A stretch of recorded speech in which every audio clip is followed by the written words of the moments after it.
Have you ever had a powerful revelation of Christ, or a glimpse of glory, and realized, now I know it all? In Matthew 17, right after the Lord's transfiguration, we see three seemingly unrelated events: the healing of a demon-possessed person, Jesus speaking again about his crucifixion and resurrection, and Peter's encounter with the half-shekel tax.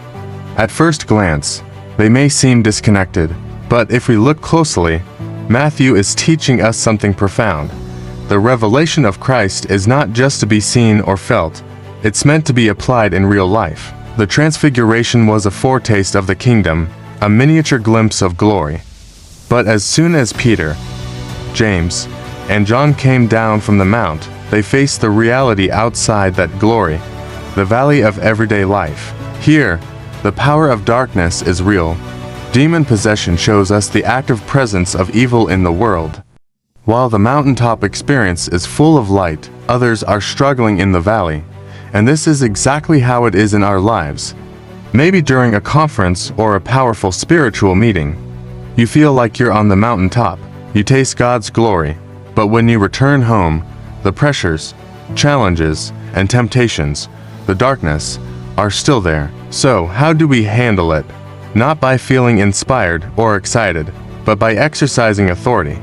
Jesus, the heavenly King, has authority over darkness, but we must partner with him through prayer and fasting to see that authority executed in our lives. The lesson is clear: glory on the mountain is wonderful, but authority is required in the valley. Immediately after this, Jesus speaks again about his crucifixion and resurrection. The Son of Man will be delivered, killed, and on the third day raised. In Matthew 17 verses 22 to 23, the disciples were exceedingly grieved. Why? Because they had just seen Christ glorified on the mountain. In their minds, a glorified Christ didn't need the cross, but the mountaintop experience is only a preview. Before resurrection comes crucifixion. The glory is real, but the cross is necessary, and this applies to us too. We may have powerful spiritual experiences, moments of light, joy, and revelation. But when we return to everyday life, the cross is still there. Marriage challenges, family struggles, personal responsibilities, they all test us. The key principle is this: we cannot skip the cross.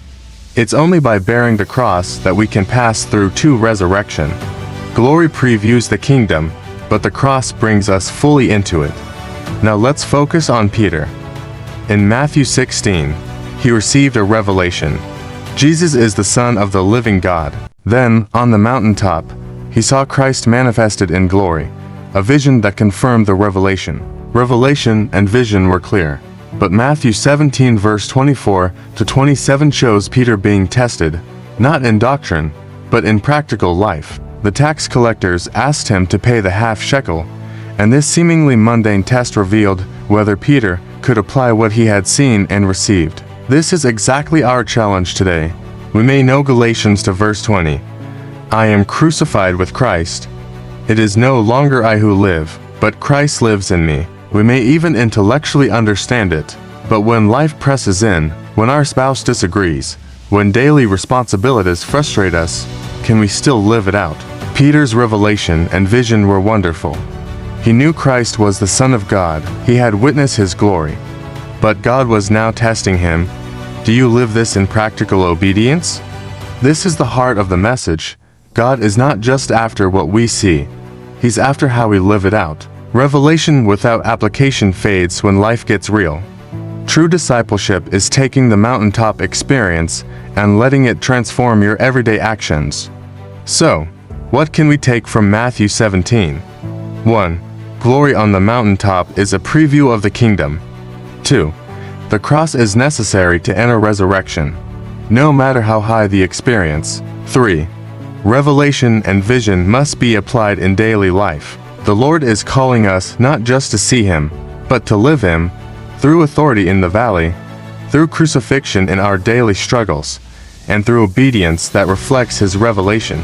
Let us move from mountaintop experiences into practical, life-changing application, and truly walk in the reality of Christ in every moment of life. This message is based on the spiritual materials found at lsm.org. Have you experienced a mountaintop moment?